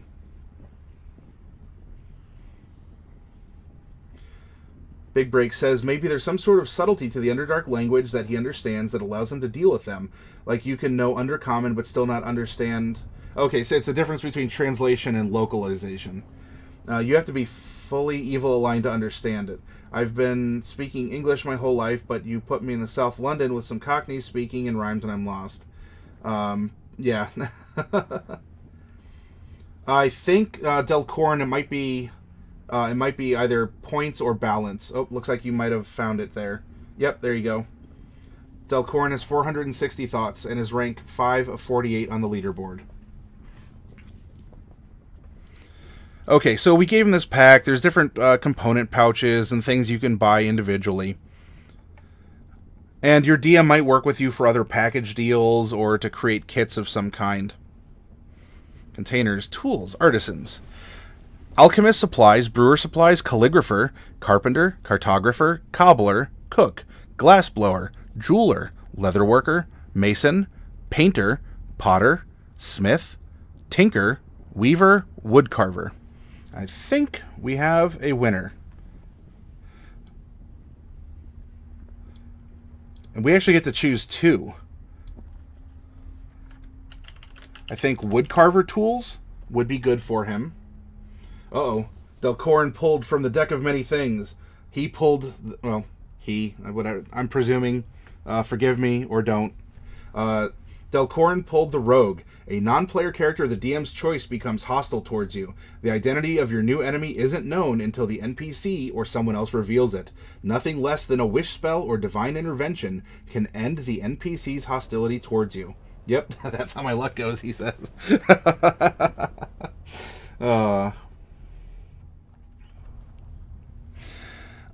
So, what else would be a useful tool for... you know what? Probably a painter's tools would work as well. Woodcarver and painter. Oh yeah, that's right, yeah, that's right, Delcorn. We had that aside. What a world, right? Yeah, the Ninja Cleric cast Divine Intervention. But she is the Divine Intervention. Maybe that's her nickname, right? Because she'll just like stealth out of nowhere and just drop in. And lo and behold, that's like her Lucha Libre name, right? And she's this Tempest. She drops in, everyone attacks her, and she blows them away with that thunder power that not only can you do lightning or thunder damage, but you can push them 10 feet away from you too. Del is fine, easier to say. Okay, I can use Del as well. I mean, I say memory. Fiendish Acorn. Oh, hey, Fiendish, by the way, hi, welcome, and what did you get? Flames. A powerful devil becomes your enemy. The devil seeks your ruin and plagues your life, savoring your suffering before attempting to slay you. This enmity lasts until either you or the devil dies. Well, Fiendish Acorn, you have some homework. Okay, what else? We don't have any more... Does receive the artisan tools. He's probably going to take, if he's going on an adventure, I mean, without purchasing out of here, which we can do, by default, he would probably bring his painter tools, as that's a little bit more universal. You can paint signs on trees passing by, or like drip a little trail. You can use it more on the fly and in a quicker fashion than wood carving if you really needed to, you know, like earn some coin on the road kind of a thing. Divine Intervention is definitely what people call the Silent One when she enters combat. Big Break. Yeah, if any of you are wondering, Big Break, unless I'm wrong, is referencing Slay the Spire, and it's the kind of rogue necromancer character that uses daggers a lot. Kind of a grimdark, just stealthy and deadly. We can say silent but deadly too, I guess, but that also invokes something else. Okay. We have this duder pretty well filled in. With the exception, think of, by the way, everyone, Well, we have the Madman Mimm Signmaker. We will need to populate this character, this old hill dwarf sorcerer who casts wild magic. So hey, things happen. Maybe he has a weird, like, a streak of his hair is permanently colored pink or something, right? Because there was an accident at some point in time. Because, hey, it's wild magic, and he's 333 years old. You roll ones at a couple points in life, and if you live a couple lifetimes, you're going to roll it more often than not. Beware the SBD. So we will want to think about his hairstyle, length, color, or coloration. Maybe he gave himself like a really cool, like an ombre, you know, where it fades from one color to the next. His skin color and type. If he's been working in a workshop, you know, is it just sort of like more pale and wrinkled? Is it really defined? Or at this point in our narration, has he actually been out on the road doing this after his shop has been destroyed by this force that's a part of his background? And so actually it's kind of it's ruddy, or it's rough, you know, it's sunburned or tanned, it's grainy, something along those lines. Maybe he has a lot of, like, you know, big pores or blackheads or something, just, you know, from all the dirt of travel. You know, and hey, he's a dwarf. We can think about his beard too. And his eyes, you know, plural, singular, I don't know. Splinters happen, stuff happens. Again, wild magic, maybe he has two different eyes, and I'm not just talking about coloration, heterochromatia.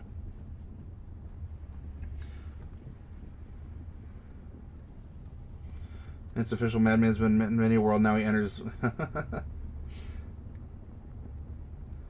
Ah, very cool. Yeah, you know what? And that's perfectly fine. You know what? We're making these open characters. Big break. If this was a character that you ran as a PC, a DM PC, or an NPC, and you know they come and go here, anyone else, you're welcome to throw out names of characters you've used before in tabletops, MMORPGs, or just something like, oh, I've always liked the name Clarice, and so you just want to throw out a Clarice.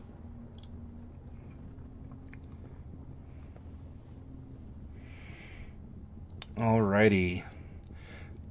So we have some background stuff to fill in. However, we get to play with what Madman Mimm gets to pew pew with out of his very charismatic personage.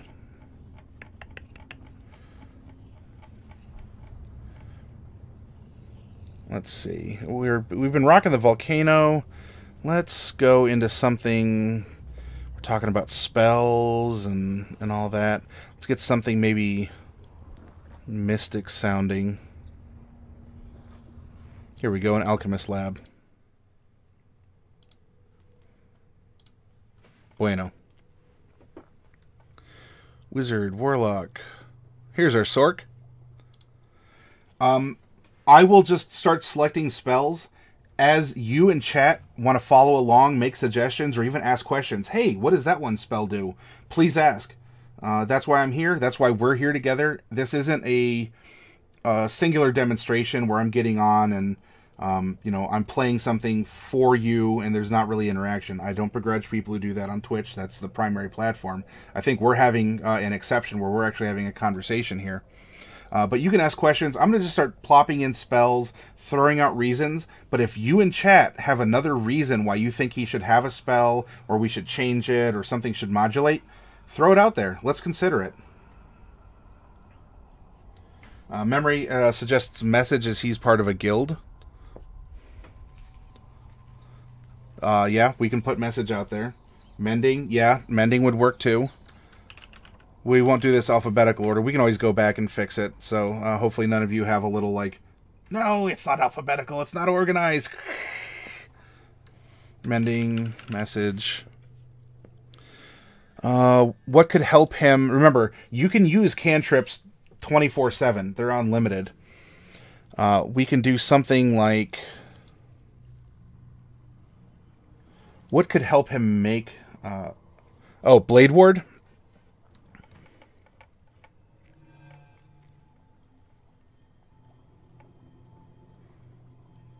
Oh, that's Blade Barrier. One more.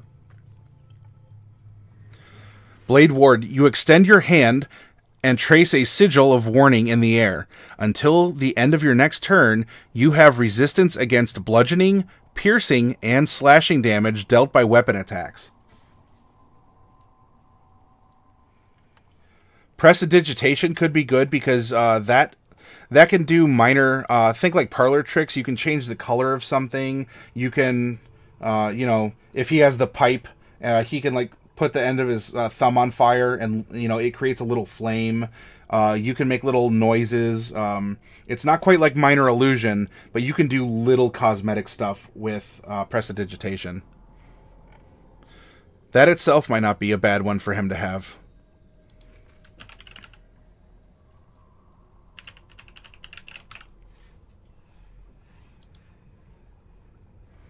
I think something like Firebolt, not only could you use that in combat, but I referenced it earlier, he uses Firebolt to sort of fire etch his signs, you know, to either like harden the wood, or he can do like a wood burning or wood carving. You know, he's been around doing this so long that he's just imposing himself on here, and he can sculpt it, and he can kind of go around things. Yeah, big break.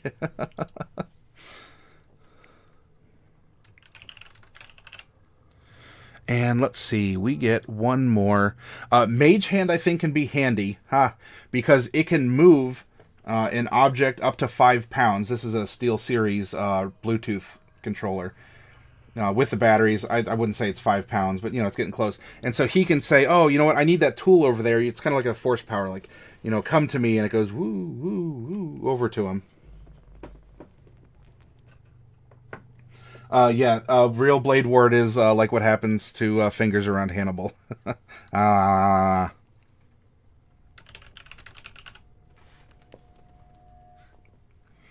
right, now we're going to get into the big boy spells. Keep in mind that we have chosen spells that he can copy, he can duplicate for sorcery points. And so they could be utility for his business or utility for his adventure. As well, he has taken Extended Spell, which means that the duration of spells lasts longer.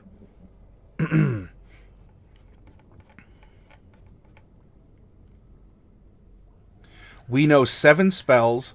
It would probably, well, sometimes it's best to start high and work down, because there might only be 1 or 2 you want that are higher level. 7th level. Pooh, I'm getting way ahead of myself here.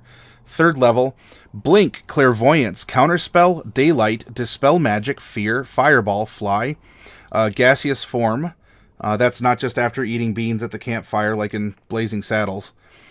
Haste, Hypnotic Pattern, Lightning Bolt, Major Image, Protection from Energy, Sleet Storm, Slow, Stinking Cloud, reference that movie again, Tongues, Water Breathing, and Water Walk.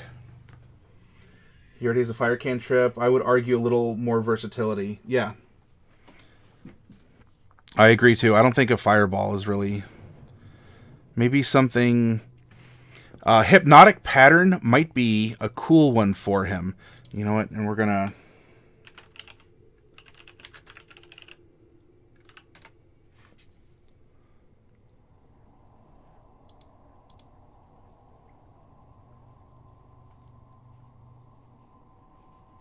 Where do we go? Here we go. Concentration up to a minute. You create a twisting pattern of colors that weaves through the air inside a 30-foot cube within range. The pattern appears for a moment and vanishes. Each creature in the area who sees the pattern must make a wisdom saving throw. On a failed save, the creature becomes charmed for the duration. While charmed by this spell, the creature is incapacitated and has a speed of 0. The spell ends for an affected creature if it takes any damage, or if someone else uses an action to shake the creature out of its stupor. That one sounds pretty good. Sometimes in battle, you don't need to kill everyone who's chasing after you. If you can just dazzle them, give them the old razzle-dazzle, or put them to sleep or something, and you can get away, that's, in many cases, still a victory. Something I also like doing if you don't want to write out all your spells on here, is just put the page reference so that you know, like, you have the gist of what the spell is in your brain, but you can reference the exacts. And this is on 252.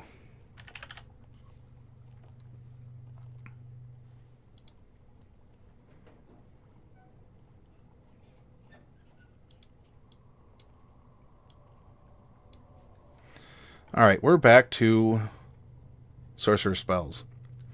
We have 6 more, and we got to spread this out over 2 more levels. So we might even want to do like 2 in 3rd and 3 in 1st. Something along those lines. Alter Self, Blindness, Deafness, Blur, Cloud of Daggers, Crown of Madness, Darkness, Dark Vision, Detect Thoughts, Enhance Ability, Enlarge, Reduce, Gust of Wind, Hold Person, Invisibility, Knock, Levitate, Mirror Image, Misty Step, Phantasmal Force, Scorching Ray, See Invisibility, Shatter, Spider Climb, Suggestion, or Web.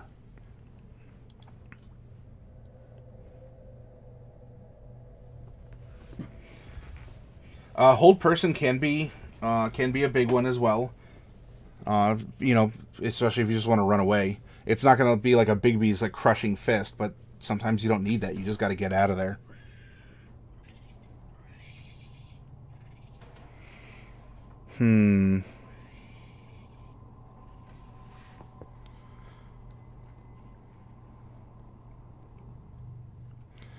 He is a guild artisan. He makes signs. He's creative.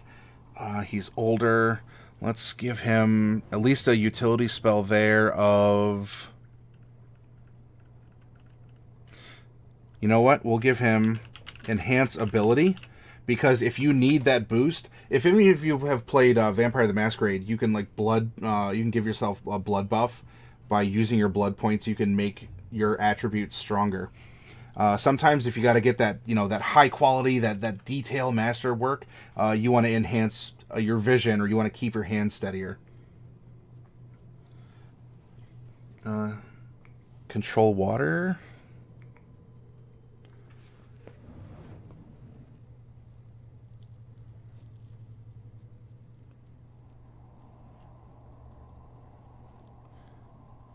Are you talking control water for... Like, he can take water breathing or water walk.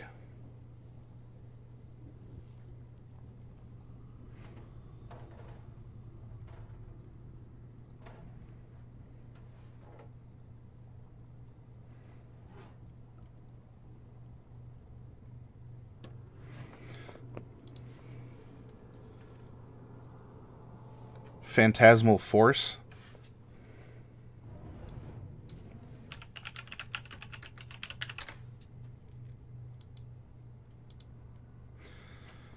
You craft an illusion that takes root in the mind of a creature that you can see within range.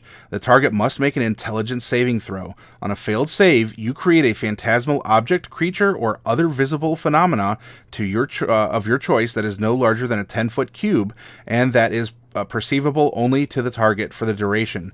This spell has no effect on undead or constructs. The phantasm includes sound, temperature, and other stimuli, also evident only to the creature. The target can use its action to examine the phantasm with an intelligence investigation check against your spell save DC. If the check succeeds, the target realizes that the phantom is an illusion and the spell ends. While it's affected by the spell, the target treats the phantasm as if it were real. The target rationalizes any illogical outcomes, etc. and so forth. So that would mean that he could create a... actually, that might be a good one. Because not only you could use that in combat, right? Because you want to create like a, I don't know, a baby dragon or like a big dire wolf or something. But think about it from a mercantile point of view. If he does this for you, based on your vision, he can create a 3D interactive sculpture of what you're looking for from him, and it's as if he just did it right in front of you, and you can interact with it and give him feedback on how it looks. I think that's a great dual purpose spell.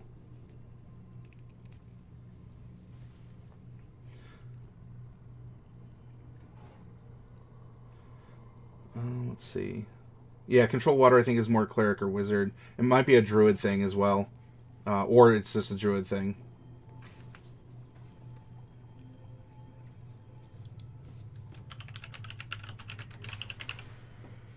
All right, we're at 3 of 7 spells.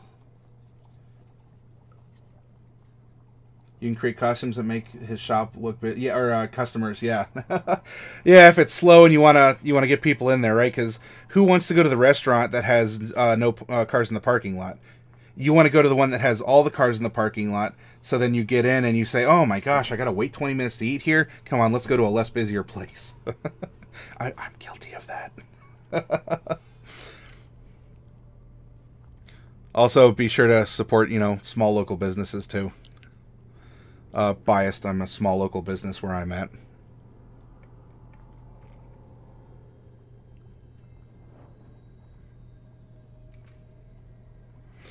All right. We have a couple more things that we can do here.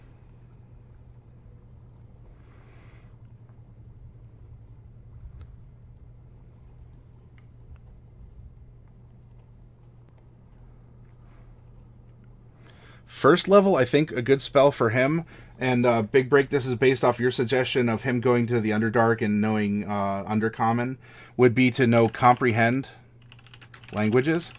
Because even if he's working as a businessman with someone that he doesn't share a native language with, that would allow him to communicate the intent so he can make a better product for him. Nah, totally going to buy that PHB off of Amazon. Kappa Ross.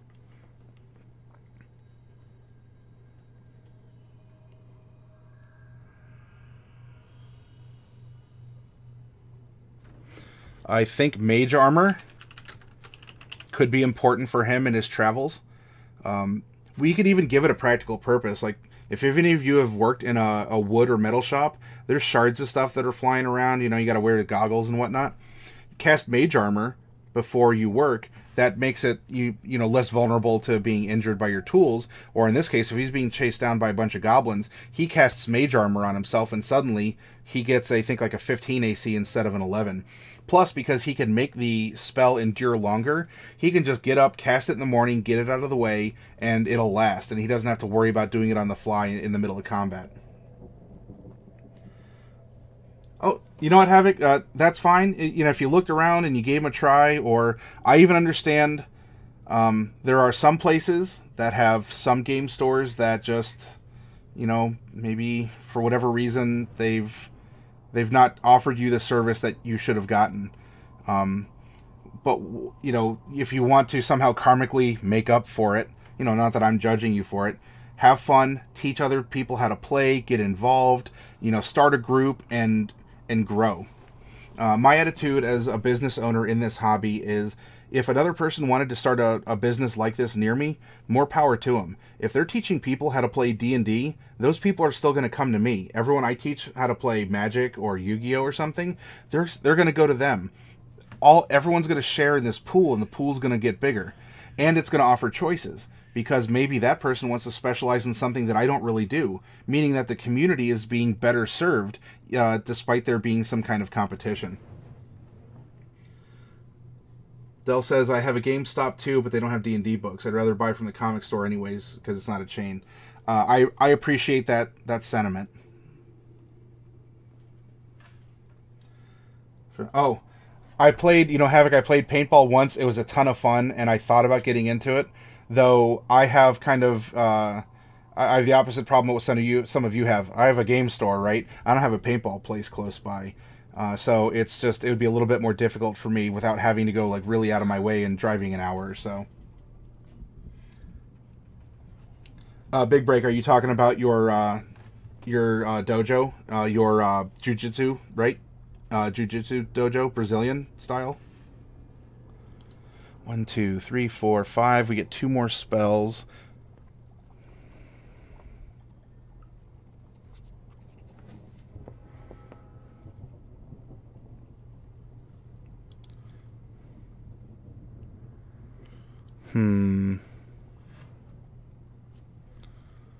Let's go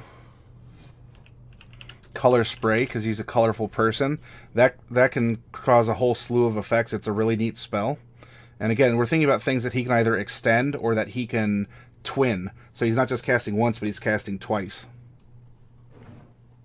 Rock and roll! One more spell. Second or third. Second or third.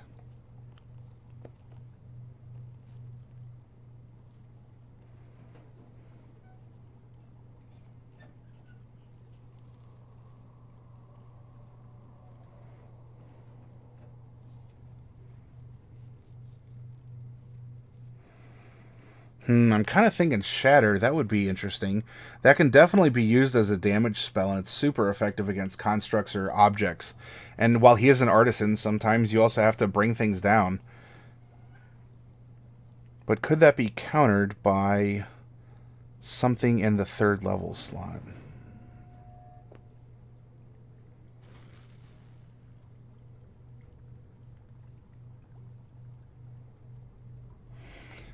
Maybe we go third and we cast Tongues, because he can extend that as well.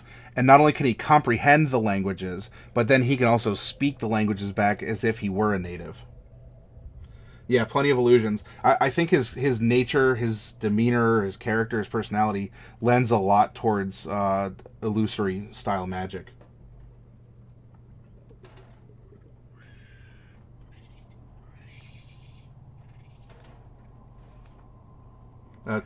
Big Break says it's too expensive to go paintballing. I guess it can be, depending on how much those soap balls cost. I guess in a way, I do. In a way, I can do paintballing. I just call it Pokemon Go. By the way, if you haven't noticed, I have some flair here. Team Valor, Valor for life.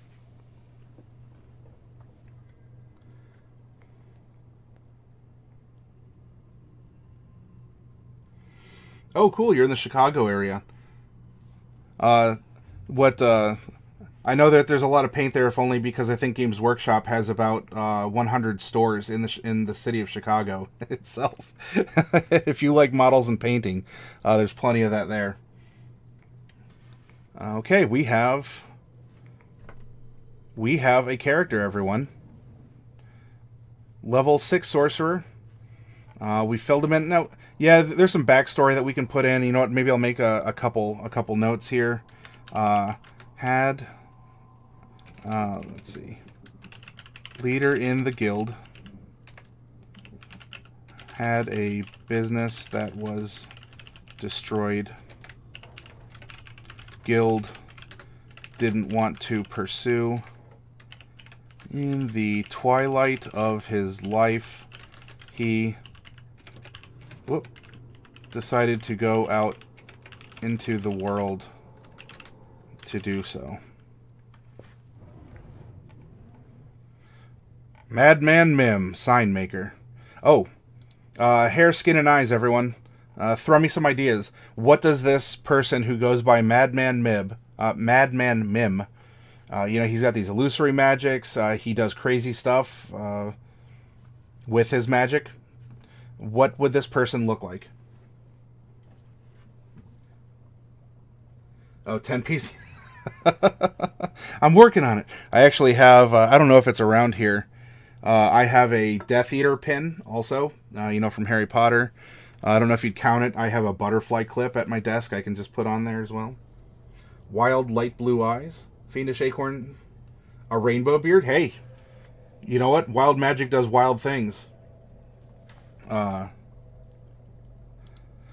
does he actually have, like, does he have hair? Is he a bald dwarf, but he just has a magnificent, like, rainbow ombre beard? We have a suggestion. Light blue, wild eyes. Maybe, maybe they're not necessarily like lazy eyes, but maybe because of the effects of his magic, or he practices so much illusion, or he's used to scanning everywhere. Maybe his eyes kind of are always roaming, like you know, like chameleons, kind of like woo in different directions, kind of a thing. So maybe he has those kind of like roaming eyes also. How does that sound, Fiendish Acorn? Since you were the one who brought that up. We have an Oz thing going on. Let's Let's go bald, rainbow, ombre, beard. There's a scar in the left corner of his mouth that he got in a botched deal with a drow. Ooh, yeah. That is good. That's a good reminder of where he's been and the people that he works with. We'll put that... Deals with denizens of the Underdark. Has a scar from one that went poorly.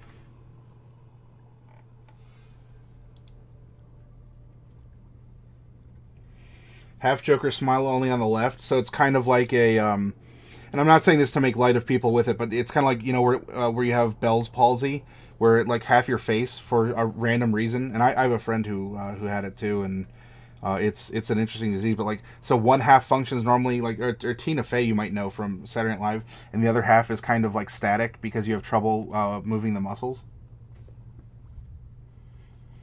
You know what? Drow use poison blades. So maybe for some reason the scar on the one side has, you know, in that case, if it's not like paralyzed like a Bell's palsy, like it's caused his cheek muscle to like kind of be constantly clenched, so it looks like he always has a half a smile. Hands permanently miscolored. Okay, hey, that's cool too. Maybe they do just change color. Obviously, some simple gloves can cover that up, but it's a good hands constantly change color due to his 300 plus years of using wild magic.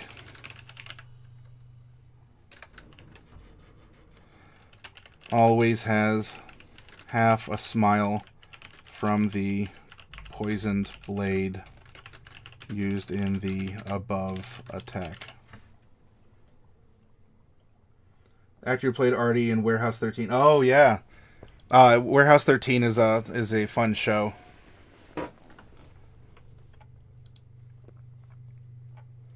Okay, skin. What is his skin generally like here? Is it weird and wild? Does it look like he has patches of dragon scales? They don't offer a mechanical benefit, but you know, because of the other option is a draconic bloodline heritage. Does he have normal hill dwarf skin of some color, and it's, you know, he's older, so maybe it's kind of wrinkled, or he's got like a really defined from concentration, he has like a permanently furrowed brow or something like that. You know, is it lighter, is it darker, tons of freckles, does it have a birthmark or like a port wine stain or something like that?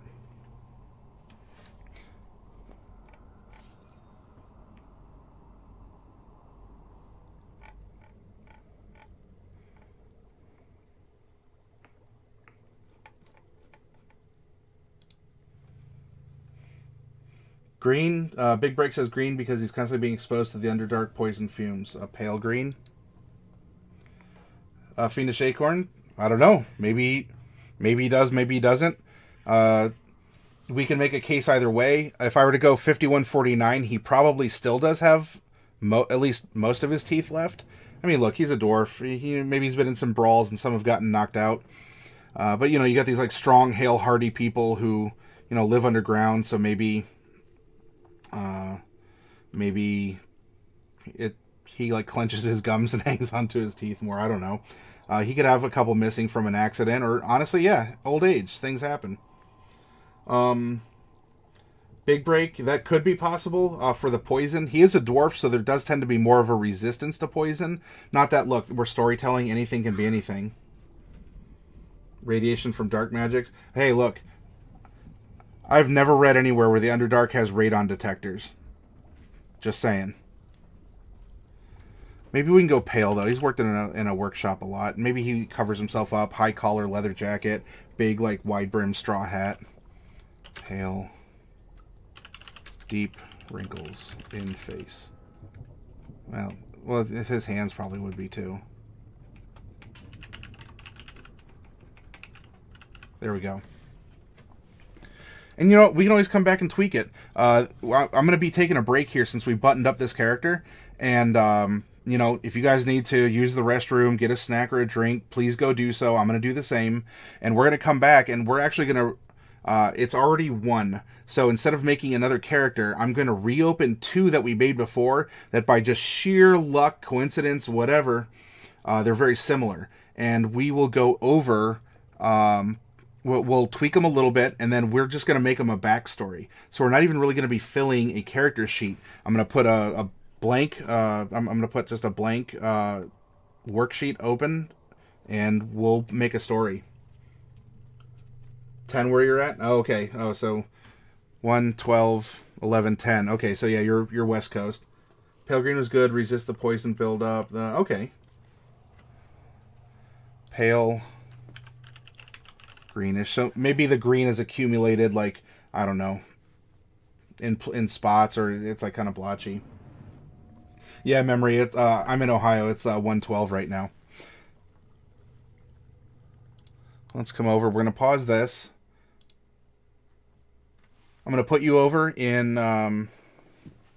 the short rest, since, hey, I made a new slide. Yay. Don't forget, if you guys are lurking, chatting, whatever, you're still earning those thought points. You can use them to draw a card from the deck of many things. You can duel each other if you want. And I might open up some more things you can do with them soon. Let me get something playing here for you all while I'm taking a break. 'Cause it'll be about, at most, 10 minutes. It won't be anything too terrible.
All right. Hopefully you all are refreshed. You got everything taken care of that you needed to. You know, get some tea. That's what I'm getting to see if I can get the rest of these corn chips out of my teeth here.